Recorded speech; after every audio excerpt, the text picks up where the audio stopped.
When a black person and a white person have a child, what race is produced? Mixed, you would say. Mixed with what? What are you? It's a pretty gray area, if you ask me. A gray area. We find black and white to combine and mix over the line that draws a history of slavery and segregation. No, really, what is your race? I'm human. However, I'll sum it up this way. I am the yin and yang. I live a life of balance. I am racially ambiguous. My life is a code switch. I am a mural painted with the colors of indifference, to say the least. My mixed thoughts are to the T of my ambigu. I represent the hue of my mother and father. May he rest in peace. Now, there's a problem, a gray area. I'm the problem. I usually back down from an opportunity to express my perspective, or I choose to lighten up when I'm told I'm doing too much. Black down, whiten up. Despite the roughness, it takes fortitude, mental toughness to be in my position. I fight, throw hooks, one left, one right. To you, I am too black, too white. I must stand in my own world without always having to fight. My fellow white community, picking a side is ridiculous, and picking your side is even more. No, let me explain to you why I can't. I shall write it down, I shall speak, and I shall not lighten up. Do I fit in now, black community? All you ever tell me to do is tighten up. I can sip on a little boozy with my alpha amigos, but never outside or wipe me down or pipe it up. Aw, lighten up, yo. We still consider you one of us.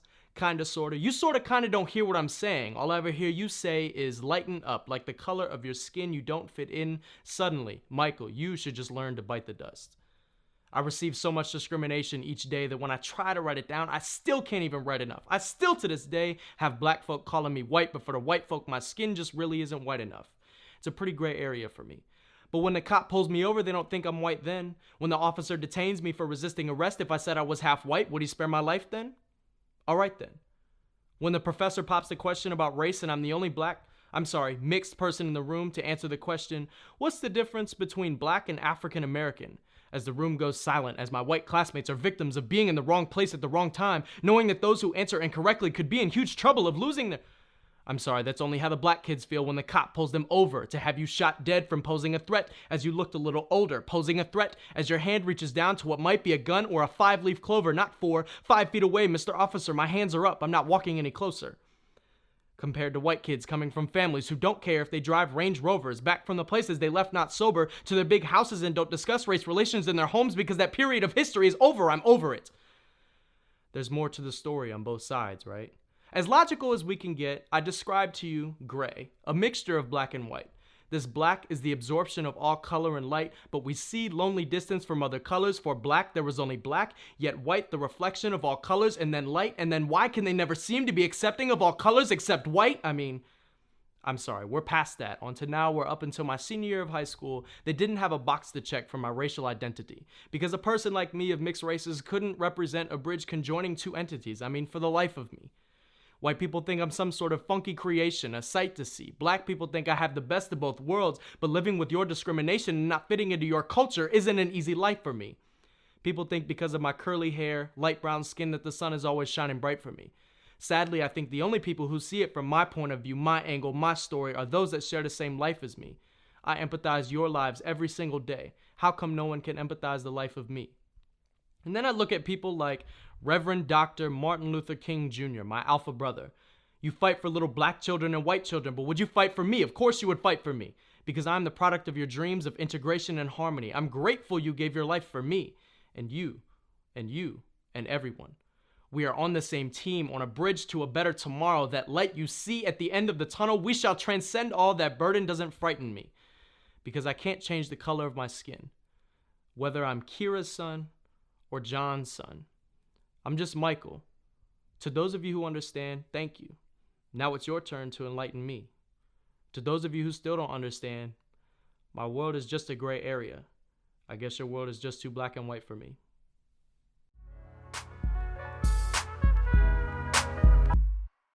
Welcome to Positive Philter with your host, Philip Wilkerson, a podcast that focuses on friends, family, health, and career, with a little self-help along the way. Please join me in this journey for self-improvement, and I hope what I have to share will make you a better person, thus making the world a better place. I hope you enjoy the show.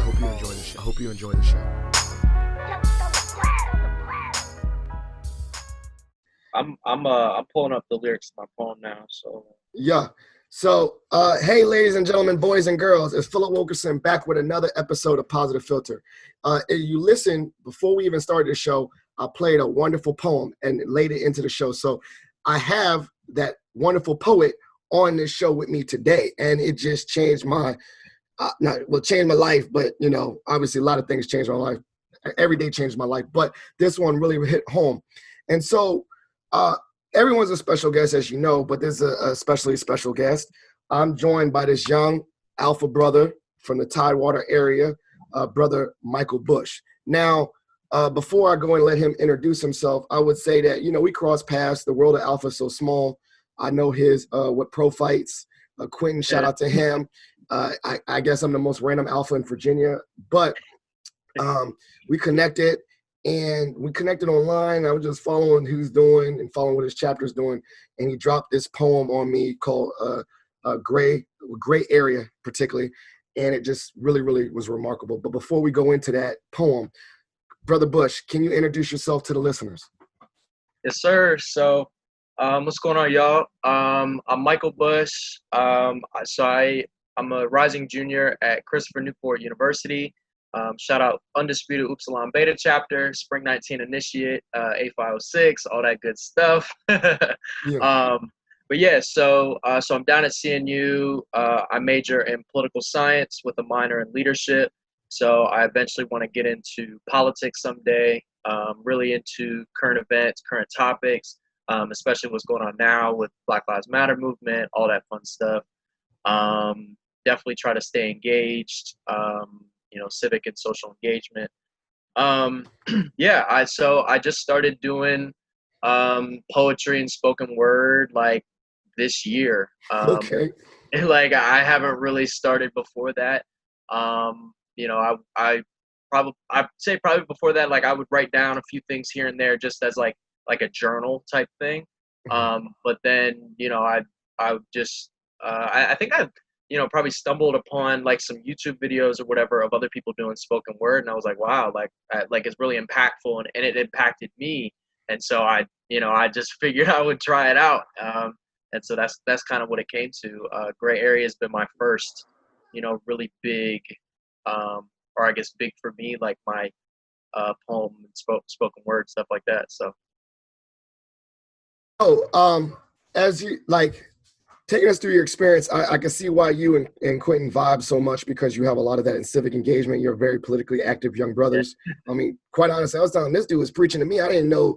I knew about getting voting and stuff, but y'all were dropping YouTube videos about voter suppression. And I was like, man, these dudes, I hate the term woke, but I was like, damn, these dudes is young woke advocates. But take us through your journey. So particularly the Gray Zone poem is your experience as a biracial person.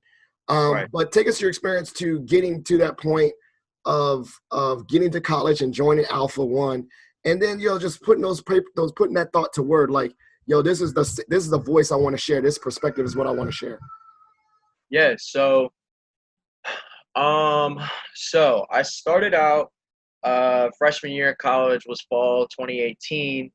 I kind of was obviously trying to figure out where I fit in on campus. And I like my tour guide was an alpha. Like people my orientation were alphas, so I'm like, okay, like, and me, right. And so this actually ties into me being biracial, is like I coming from like a mixed background, like I wasn't really even aware of like what Black Greek life was, and like what like what that culture is, and understanding like that is a staple of like Black culture. Like people understand Black Greek life as like, okay, like you like when you go to HBCU campus or even any campus, like you'll see whoever on campus. But yeah, so I just kind of started doing my research, figured out that alpha was my home, since I looked at all of the famous civil rights activists that went through. Like that was step one for me. My chapter's dope. Um, I so Quentin's my dean actually, so he brought me in. I really vibe with those guys. We definitely we're all in the same mindset with like wanting to think big and do big and wanting to advance, be creative, like take steps into like life and creating like your own platform and stuff like that. Yeah, so leading into my poem, right? So it kind of it it's mainly from like my experiences once I got to college. Once I started being an adult, being treated as an adult, like in adult spaces, it's like, okay, so like it's really like I can't fit into either or. There is no like you are permanently black or you're permanently white. There is no, okay, so this is what I understand as your culture. Um, so um, yeah, so you know, I've run into situations on campus where I've been in like black spaces and white spaces where when I'm with my black friends or my fraternity brothers, um, I'm on the outside with them in a lot of different ways. But then also like when I'm with, white friends or white community on campus, like I'm on the outside with them because of how I look, so it's that's a, I would say like a dichotomy that is a constant like reinforcement of a gray area, of a, okay, so like you can't like you can't just go into any situation and only see black or only see white. Like that applies to so much more than just like what the color of my skin is or who what community I'm in. Like gray area is my title because it's like everything is a gray area. Like I see the world in a lens of like a gray area, and I talk a little bit about that in my poem. So I yeah. love that, and I love that sense of otherness. And to give full transparency, when I watched that the first time, I cried, like honestly, because the reason why I say I cried because I have two biracial boys, and I literally just hit me. I was like, "Yo, is this the world that my sons are gonna have to navigate?" I like automatically went there, and then I shared it with my wife, and then I shared it with every fraternity brother. Like share this, and I shared it with my young bros. I shared it with some of my young bros at Iota Alpha, one to be in which Yeah. Chris Donald, who's biracial, and I said, "Yo, do you feel like this too?" And just had that dialogue. But the interesting part is that the space that you navigate, while you say you don't feel like this or that, is still even uniquely, even as a black male, I feel like I navigate that space in regards to just professionalism. Like I could be Mm-hmm. in an all white space and still feel that otherness feeling. And I think that's what was very struck home in a lot of core for a lot of people, is that I think a lot of people feel that sense of otherness Right. in many different spaces, marginalized groups. A woman would feel that. But it was just so well articulated in your experience. Yeah. When you brought this up, like you said, I started feeling this way in college. Uh, uh, were you ever be able to vocalize to? I don't, and I'm sorry I didn't do the research. Who on your Yeah. family You're good. side is who's white or whatever? Did you ever vocalize some of that sense of otherness to your parents or your or just growing up as a child and say, "Yo, I felt this way in elementary school." Yeah. And why I'm asking that is because this will be great preparation for parents such as myself that are raising those children. Right. How do we have these conversations with our children when our kids come up to us and say, "Dad, yo, I don't feel like I quite fit in with all black family on your side." Well, Right. but you are a family, son. Like da da da da. So please Right. Right. explain if that came up sometimes in your childhood, and maybe how if it didn't come up or it did come up. What are some things you think that parents should be aware of when having these conversations with their children, particularly biracial children? Yeah. No, I think that that's a huge point. because do you I can remember instances being, you know, a young child and like, you know, trying to figure out my friend group, and it's like I don't like my and, okay, and I'll set this down as like a disclaimer. So, you know, for mixed people or biracial, you know, whatever word they want to use, I'll say that like the only thing that brings together the mixed community is being different from every other community. Like there is no set, you know, okay, like you know, okay, so for instance, like the Black community, there's a certain understanding of like what cultural aspects bring the Black community together. You know, whether it's like through movies or music or whatever. Like, you know, like the Black community tends to gravitate towards, you know, certain types of music, certain types of art, certain types of like, you know, forms of expression that allow for that community to stand on its own. But like the mixed community is literally just a mixture of, you know, whether it's Black and white or, you know, Hispanic and white or, you know, like, or any, literally any demographic. And so it's, so like you said, it's like this other concept.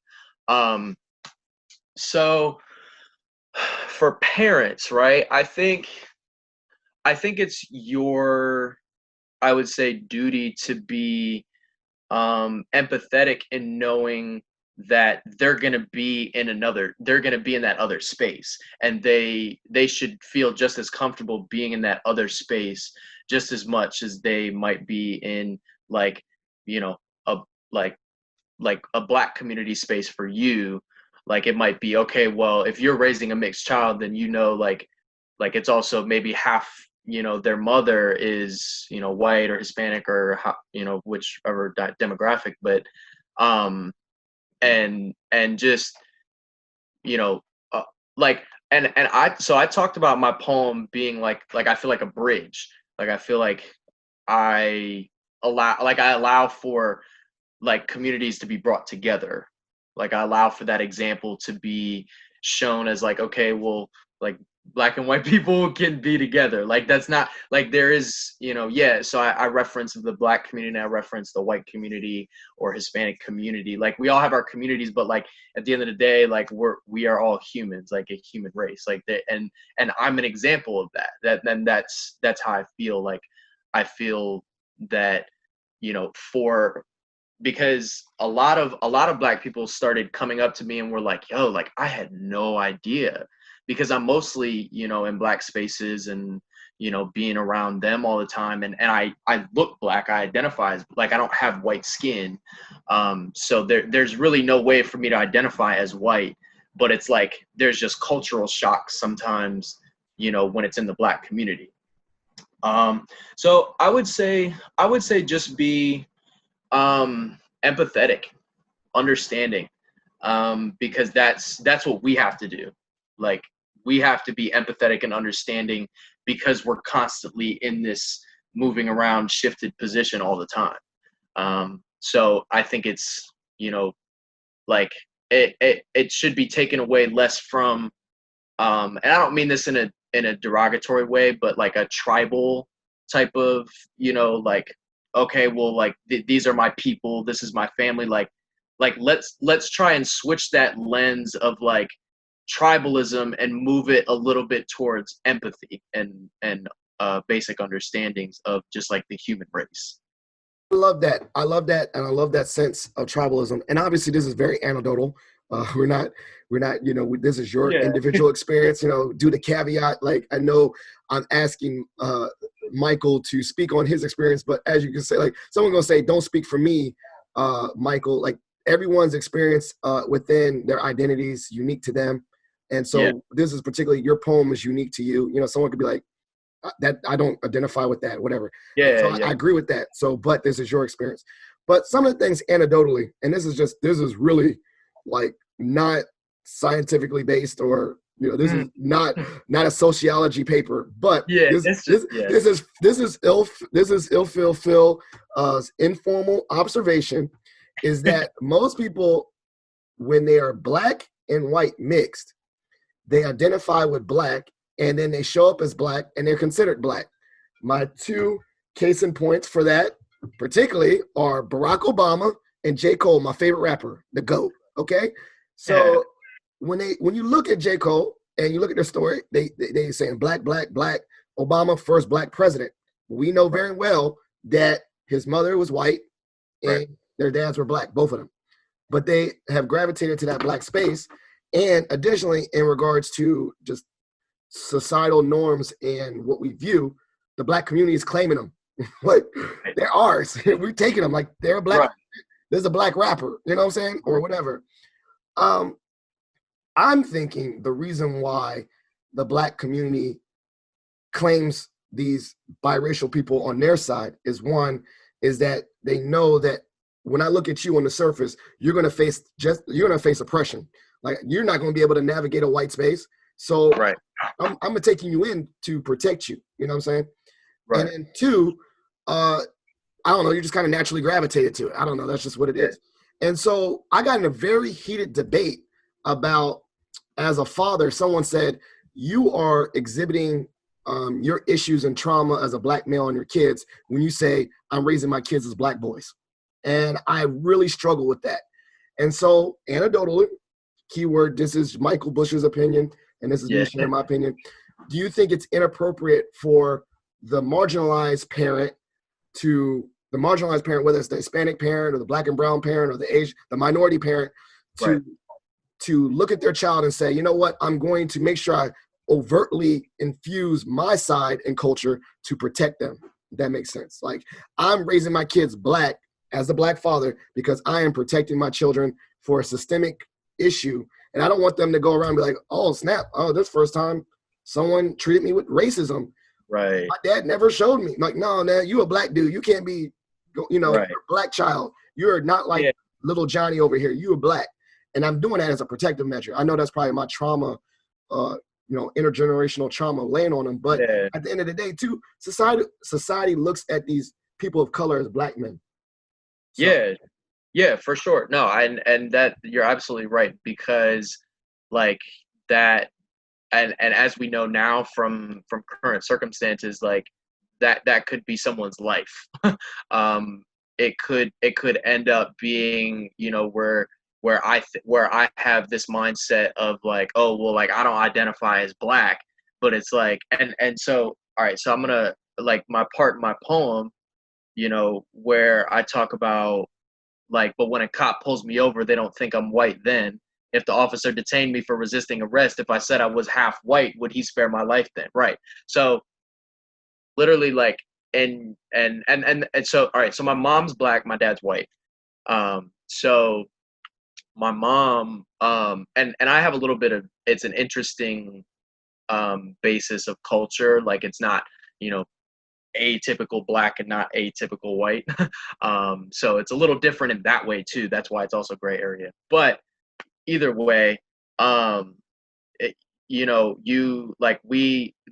have to be protected because we also would get discriminated against, being out in the real world. Like, no one, I mean, people might question my ethnicity as to like, there might be something else, but like, if anything, I am black. I identify as a black man because, like, I am one. And I just happen to also have white in me. So it's more like, and I also want people to see it as like a both rather than a neither or. And like, so, and I get that. And those are the things about processing and counseling and just the reading literature and, W. E. Du Bois, the two-spirit mindset. We're navigating these worlds in dual consciousness a lot, in different spaces. And, but like, at the end of the day, like I said, like, I definitely don't want them to disregard and totally get rid of their mom's culture. Like, their mom's Jewish and Irish, and let's celebrate it, dress them up. But like, that was really, you said it. And I think that's why the line struck at me real hard, is that if they got pulled over by a police officer and they looked at them on the surface, they're not going to do some like prick your finger and do some ancestry.com. They're going to do a quick assessment and say, what does this person look like? or a societal people like your friends or whatever. No one just says, "Oh, go down the list." And are you German? And no, Right. no. The Yeah. world is based on assumptions. I know we want to break down those assumptions, but we want to also make sure that like I don't know. It's just that was the part where I was like, that is where it struck home with me. Your poem, that's where this conversation strikes home with me. Is that I think a lot for parents of biracial children are we're protectors. Literally, that's why you're a parent. Number one job, you're doing a great job if your kid doesn't like break their arm. You know what I'm saying? Like, Yeah. you know what I'm saying? Like I'm a good parent. My kids, they fed, they clothed, and they didn't break something. You know, I did it. I did my job. But Yeah. the part that's scary about that protector mindset is that someday in the world, I will not be able to protect my children. As in, they're going to go to college. I'm going to be somewhere. I hope maybe they stay in state so I can save some money. But they're going to go to college, and I will not be there. Yeah. And I want to lay down that foundation that when they're in a different space away from me, that they are still safe. And that is something that really drove home because at the end of the day, I cannot protect my kids for the world. I can lay the foundation and say, in my home, you're safe. But they go out in the world and they navigate the world space. And that's quite honestly, that's very scary for a parent. And so, and that could be anything, you know, a young woman going to college, you're worried about her safety and all those things. Did you ever have a discussion? Did you ever really get pulled over by the police? And if you were, did you have to have that discussion with your parents? Like, oh man, that was scary. And your parents like, what did you do? But did you make sure you keep your hands on the wheel? You know, like that kind of thing. Or maybe you never navigated. Or let me rephrase. Did you ever have an instance, maybe not the police, but another racially charged incident? And when I say this racially charged incident, that you didn't go to your friends, you went to your parents with that, and you had to have that discussion with your parents about that racially charged incident. Yeah. So I've had instances before where I've been discriminated against, like outwardly, and that's also the main reason why I wrote this poem, is so that people can understand that, like that. Okay, just because I'm lighter, I'm fair skinned, I'm this that, like I'm like people still look at me as a black man. Um, so there's been times at CNU where like it's late at night and I'm going to like get some food or whatever from like the little place in our David Student Union or whatever, and then like the ladies like asking me if I paid for it when I walk through, like just stuff like that. I so actually I was are you good?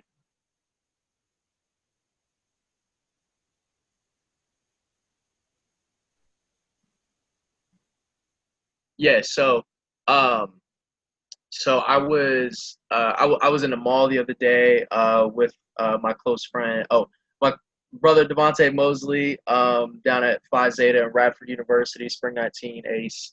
Shout out. But so we were walking together through like Belk or something, and we um we were passing like this old white couple who was looking for things or whatever, and this old white lady who works at Belk was like asking them what they needed or whatever. And Devontae turns to me, he's like, "You think she's gonna ask us if we need help with anything?" And I'm like, I mean, maybe, like, I don't see why not. And we walk towards that situation happening, and she like walks the other way, is like looking at the ground and looking everywhere else but at us. And so there's definitely little instances of discrimination and microaggression that I still go through, as a black man.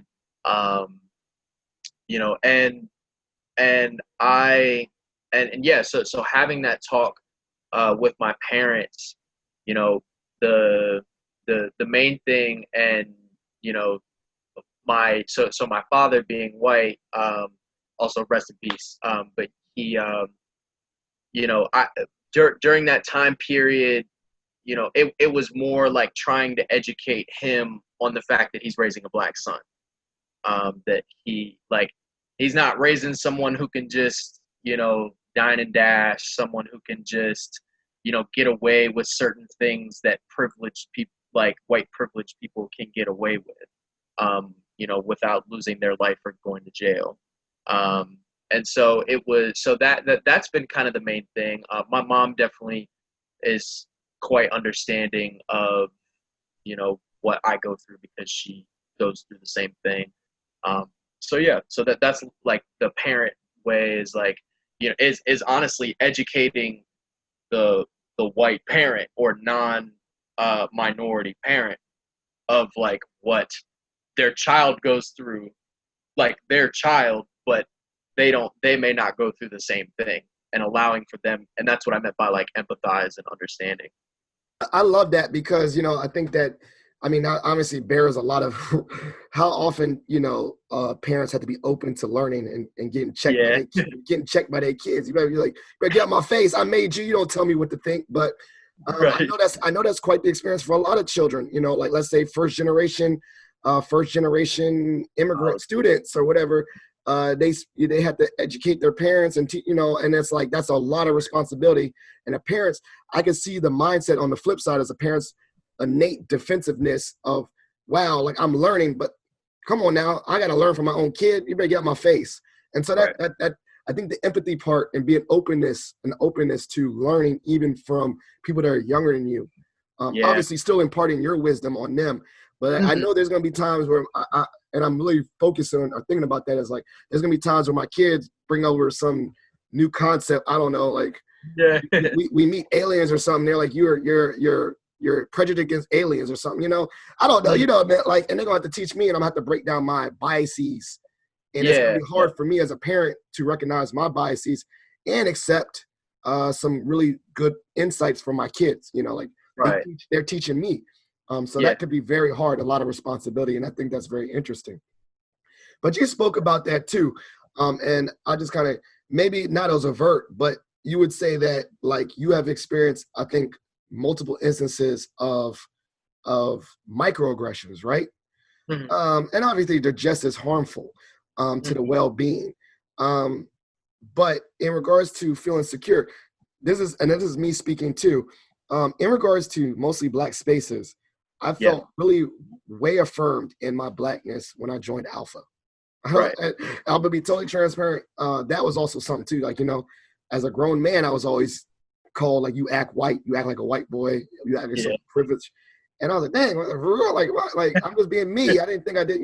I said something the Yeah. other day. They were like, Black people don't really like Bloody Marys. We like mimosas. I was like, what? Like, who set these standards for this? Who made the rules like Yeah, that? yeah. Who made the rules? But I would say though that surrounding myself in all Black spaces has reaffirmed my Blackness and made me just like really like, wow, like we're doing great things.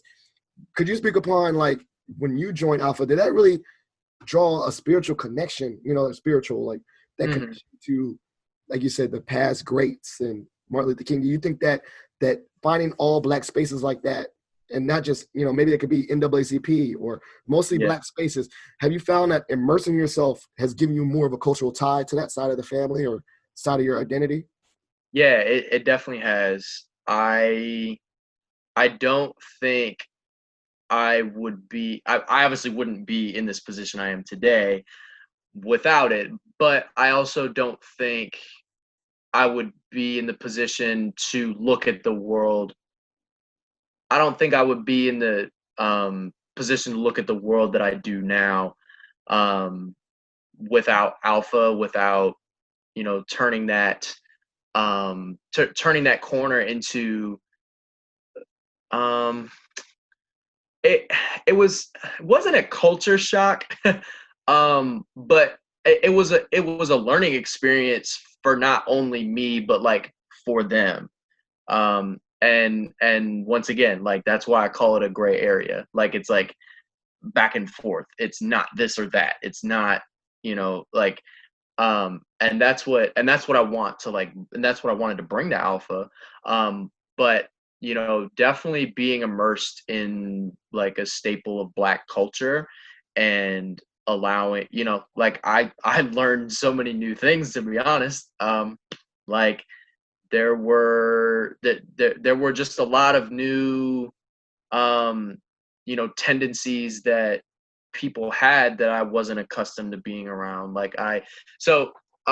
Before I got into college, I kind of had a mix of friends of every demographic, like, and that's how I got along with people. Like, it was just everybody. It wasn't like a certain community of people. And once again, that had its benefits, but it also had its downfalls too. So like, when I go into college and when it's like, when everyone assumes that like everyone knows one thing, or everyone assumes that, everyone likes this one thing. It's like, oh, whoa, whoa. Like that. Okay, you're all right. Like, and it made me, at first it definitely made me question, like, if I was, I should be validated, like if I was worthy enough of like joining or being within the Black community and Black spaces. But I think over time I learned that, like that's ridiculous, because just like Black people don't need anyone to affirm them of their Blackness, like I don't need other people to affirm my Blackness either. And so, with taking that step in self-confidence and self-awareness, that's kind of like what grew onto trying to write down some of my experiences and building on that and just putting a poem together. Yeah, so mainly being just being confident in myself after learning all these new things and being in those spaces. And you know what, like, and this is one thing that I'm grateful for Alpha. Like, they'll throw you into a situation and be like, figure it out. Like, figure it out. Like, you are a human being. You are a capable and competent human being, and if you like you are going to figure this out and you shall not quit. So like that's just what it is. And Yeah, so that's the mindset that I adopted with my racial identity, and trying to figure it out and trying to be confident in what I was. And with that, like, I get to an end goal of, like, I've accepted myself for who I am, and I've kind of built my platform because of it. So I love that. And that's just another thing too. And I think that's probably very similar just in regards to Blackness, or is that like, or mostly people like, similar, that we had a diverse group of friends that, sometimes you've been kind of muted on certain issues. And then like now you got a little bit of confidence, a little swag, and then you start being vocal about race. And then your white friends is like, oh gosh, now you're Mr. Radical, now you are you with the Panthers, like, like, right. like, and so I've gotten some of that now as I've become more vocal and just like, yo, I've been feeling like this a lot of time. I just didn't say nothing. I'm going Yeah. to say it now. That I've gotten some people saying, Phil, like, I'm not a racist, and Right. you my boy and all this stuff. And that's kind of interesting, this new dynamic, especially during COVID. It's like, I think a Yeah. lot more Black people are checking people. They're Yeah, like, no they're doubt. saying things that they've been upset about. Have you ever, even after Alpha or anyone, where you were like, I'm still the same me, but people thought you just because now you're more vocal, you're writing poems about it, that they thought you switched it up. You're like, I can't talk to you no more and stuff. Like, what I mean? Like, Yeah. I've had to like kind of keyboard educate, like I don't Yeah. go at nobody on social media, but I have taken a lot of conversations offline, and Yeah. it's been really interesting to see how my relationships with non-Black people have morphed since Mhm. all this going on. And seeing who's upset about it and not. I'm like, dang, nah, I'm kind of upset. Yeah. I'm kind of disappointed that you're not as upset about this no more. So can you take us through that, like your experiences of still being who you are? And I was like, I've always been the same, but now maybe Right. now that I'm vocal, our relationship has changed. Right. Yeah. So I'm gonna take a little step into like COVID talk and stuff like that, at least from my perspective. So for once like the virus kind of hit and people started their lives started to slow down, and we started to be at home every day for all day, and only going out for other certain times. Like, you have more time to be looking at social media, to be paying attention to podcasts, to be doing your hobbies, like all that stuff that you would do at home that you would do outside of work and meetings and business and all the other obligations that you fill yourself with. But with that being said, um, this issue right now, especially with Black Lives Matter protests, it forces people to choose a side. It forces people to, take a stand with Black Lives Matter or against Black Lives Matter. There is no neutral position. There is no, oh, well, I'm too busy to pay attention. Oh, well, I'm too, this. I'm neutral. I don't want to get involved. I don't want to pay attention. There is no other option now. Like, you see it. COVID has forced you to look at your TV, to look at your phone, to look at everything else that's going on, and to take a step inwards and figure out where you sit, like, on this issue, because this issue has been going on for 400 years. This is not a new thing. Like, just because you work your daily job and you are in your spaces and playing golf and doing whatever else and taking vacations and doing everything else, that because you don't experience racism doesn't mean that racism isn't going on or you're not in those spaces. So at the end of the day, so I have had some friends, or, post, acquaintances, kind of be a little bit. So I've always been kind of active with politics and stuff like that, but I've really gotten busy with protests and setting things up and organizing and letting people know what side I'm on. Mm-hmm. And so, yeah, I've definitely had people be or question or just be hesitant or standoffish about that topic because it's uncomfortable for them. Mm-hmm. It's a lot just about comfortability. It's being, feeling safe, feeling, like, oh, well, I don't want to get on that topic because then that's going to upset somebody, or, or people don't want to offend people or don't want to get offended, or either way. But, like, I choose to go into the problem, like, Mm-hmm. and find, like, because that's the only way you're gonna find a solution. Yeah. So so I see that, because I take the opinion of, if you're neutral during this time, like, you have chosen the side of the oppressor. Yeah, So that's the interesting part too, and I think that you definitely hit it on the head about COVID has been a huge mirror on the injustices or what's going on, inequalities, and it's like there's no way you can ignore it now. Like, it shows systemic. Racism has been around forever, right, but now we know it's blank. We know that there's economic inequality, right? Because we can't ignore that certain people have access to certain things. So COVID-19 has really exposed that. Oh yeah, let me see. I think my Wi-Fi, is it? You back? You back? yeah. Let me see. I think it's breaking up. Let me try something. We're gonna go to a quick commercial break, and we'll be right back for our last segment, which is shot for shot. So this commercial break is brought to you by Positive Philter. Yes, myself, because I have no sponsors. So if you really enjoy listening to this podcast, please consider leaving a review on iTunes or Stitcher. Every review helps spread the message of this podcast to other people. And if you have a favorite episode, please reshare that episode randomly on your Facebook wall or through your Instagram stories. The more and more people share these episodes and get them out to other listeners, the better this podcast will do. So, back to your regular scheduled episode. All right, and we're back. Thank you for that quick commercial break. So we're just going to go right into it, our last segment of the show. We call it Shot for Shot. Now, Brother Bush, I know I didn't prepare you for this. That's what the point is. Shot for Shot is a segment of the show where you get to ask any random question of me, and I get to ask any random question of you as it relates to this topic or not. Do you want to go first or I go first? You can go first. It's fine. Okay, so I have I did do a little bit of research. You're not a native Virginian, is that correct?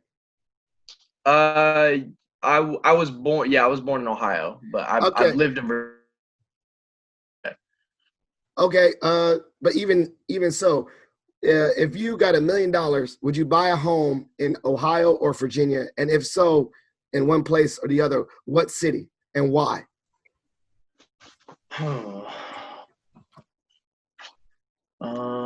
Ohio or Virginia. I'd definitely say Virginia.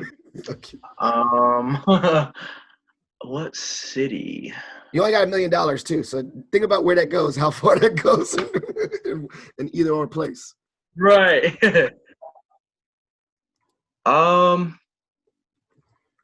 I would say, I would say probably, go.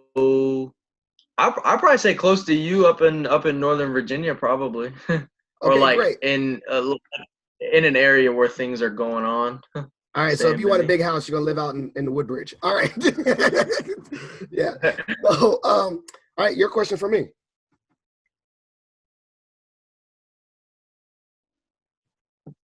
All right. Um. Uh. How long have you been working at George Mason? I've been there for 3 years, going on 3 years, 2017. But I've been working in higher ed for about 8 years. But this is Okay. since Mason has probably been the best in my career. Find my niche, find my lane, find the students I work with.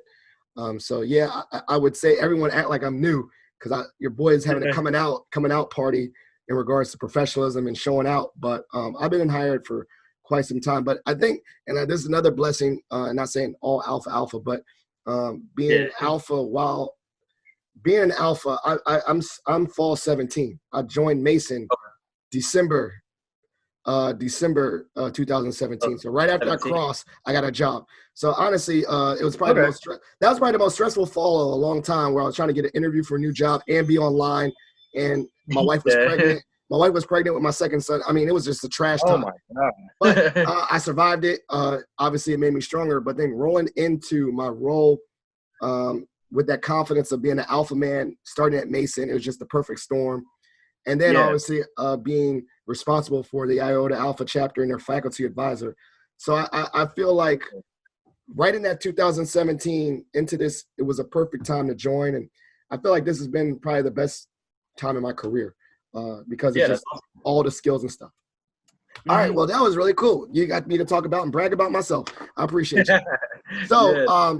we are at the part of the show, the last segment. We call it shout outs and plugs. Now, the stage is set, platform is yours. Shout out, show love to anyone you want to show love to, and then plugs, anything that you want the listeners to follow up, whether that's your social media handles or websites, creative ventures, whatever. But then make sure that whatever you say for the plugs, you tell me so that I can put it in the show notes. But the stage is set, my mouth is shut.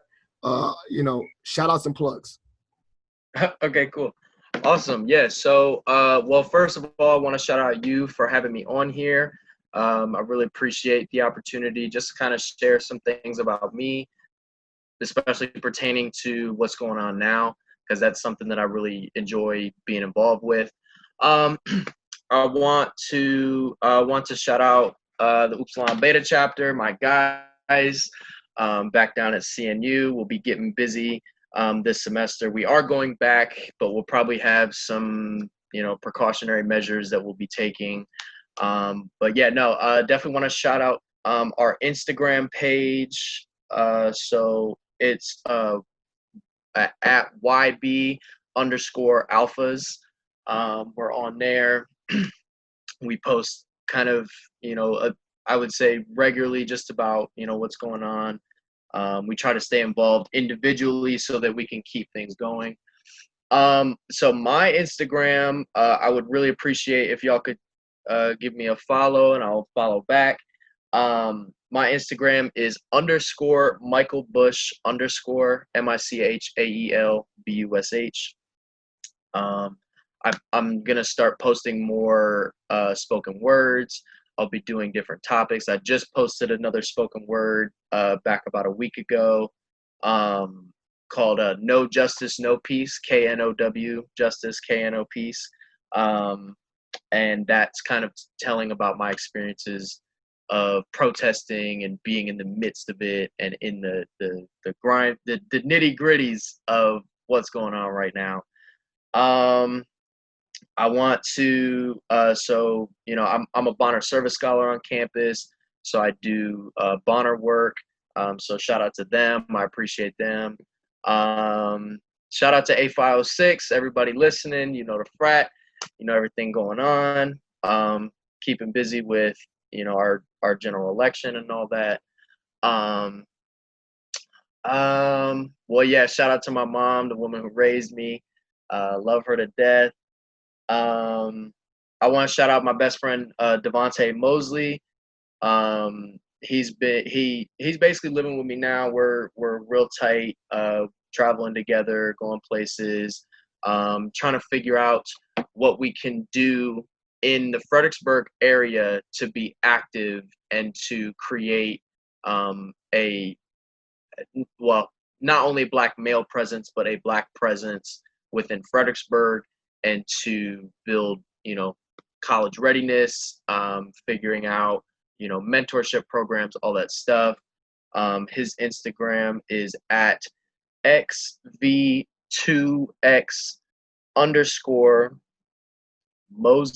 MOSES 14. I want to, let's see. I got some folk in here that stay tuned to all my stuff. Really appreciate that. Yeah, I mean, I'm in a lot of different spaces. Leaders for Peace, my protest group in Fredericksburg. It is so it's just leaders and then FOR Peace.